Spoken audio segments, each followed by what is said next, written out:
Hi everyone, today we are going to start with chapter 2b numericals. So our first question is, I think the board is clear to you. I again repeat, please keep your mobiles in a landscape way, like this way. Okay. So the first question is, two bodies of equal masses are placed at a height h and 2h.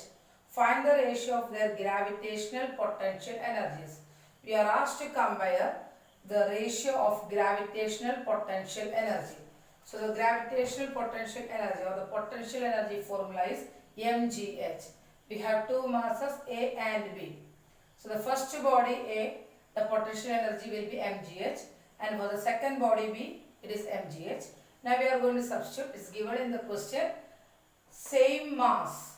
Two bodies have the same mass. So I wrote here both m and n. And gravity acting on every body will be a constant.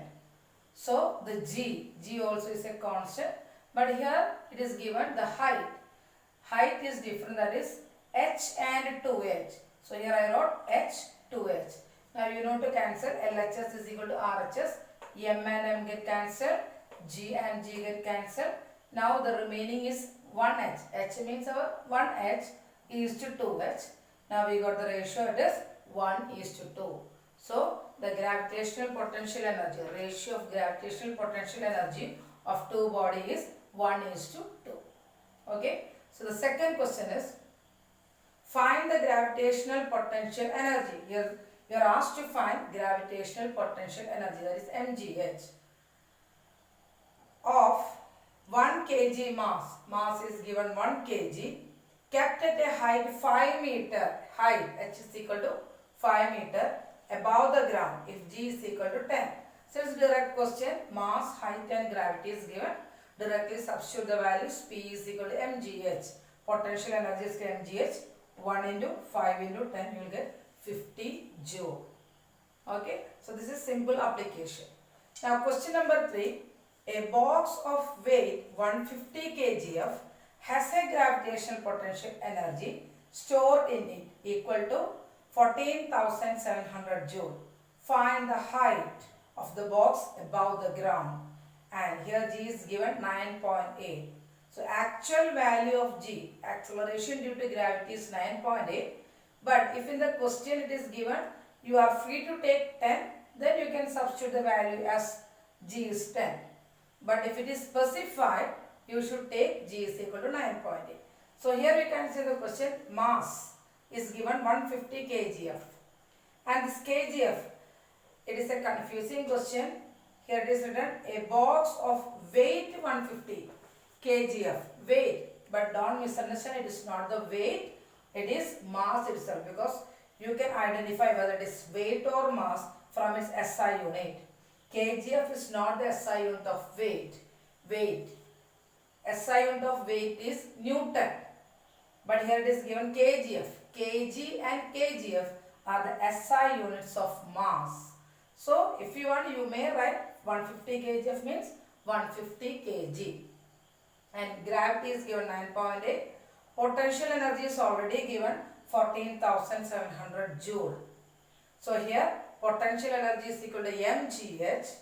You are asked to find the height. H is equal to, just cross multiply, you will get Pe by mg. Substitute 14,700 by 150 into 9.8. When you just calculate it, you will get the answer 10 meter. Okay. Now the fourth question is, a body of mass 5 kg falling from a height 10 meter to 4 meter. So we are considering a body at a height 10 meter above the ground. You can see this is the ground level. From the ground level, the maximum height, the body is initially at a height 10 meter. A body of mass 5 kg, mass is given 5 kg, falling from a height 10 meter to 4 meter. So here 4 meter they are saying it is the ground. Just imagine it is the ground level. From a 10 meter height, the body falls to ground level 4 meter height. Calculate the loss in potential energy and the total energy possessed. So mass is given 5 kg, gravity here it is given, take G is equal to 10. So gravity is 10 and height. The first height is given 10 meter and the second height is given 4 meter. So we are supposed to find separately the potential energy when the body is at 10 meter, and again we have to calculate the potential energy when the ball reaches the ground, which is at a 4 meter. So first potential energy mgh, direct calculation you can find 5 into G, 10 into 10, mgh, you will get 500 joule.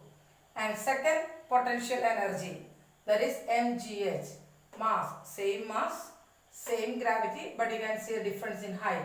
It reaches the height 4. So 5 into 10 into 4 will get 200 joule. Okay. Now our first question is, we are asked to find the loss in energy. When it is at the height 10 meter, its potential energy is 500 joule. But when it falls to a 4 meter height, it is 300, it is 200 joule. So loss in energy will be 500 minus 200, you will get 300 joule. Okay, loss in potential energy. Now the next sub question is, find the total energy. Total energy means whenever a ball falls from a particular height to the ground. So we are going to study the derivation of this free fall of a body in chapter 2C. But before that, I am just giving you a small introduction on that. When I am placing or holding the scale in my hand, right now it is not moving, but it is at a particular height from the floor. So it is having a potential energy. Potential energy of the scale will be its mass into height into gravity. Okay, but still it is not moving. So we can say that kinetic energy is 0. So I can write that when the body is at maximum height, potential energy is mgh, kinetic energy is 0, because the body is not moving, it is at rest. Now when I drop it on the halfway, you can say that because the height decreases, potential energy will reduce. So we can say that potential energy is half mgh, half of the potential energy. And on the way it is moving, that time it have a kinetic energy. So you can say that kinetic energy is half mgh. So all together when you add half mgh plus half mgh, half plus half you will get 1. 1 mgh means mgh.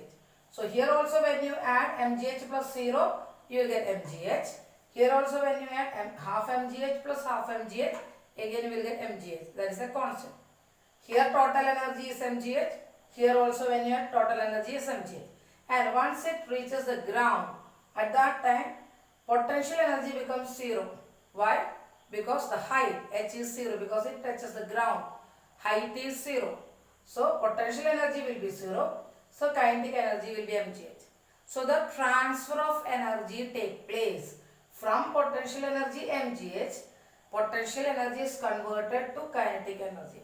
So on all instants throughout the free fall of a body, total energy will be its potential energy at the maximum height. Okay, see this portion I will explain you afterwards when we are going through the derivation. We have a derivation in chapter 2C. So now we can say that at any instant, total energy, that means the sum of potential energy and kinetic energy, will be a constant. That is, the total energy will be the energy possessed by a body at its maximum height. That is, the total energy is equal to 500 joule. Okay, thank you.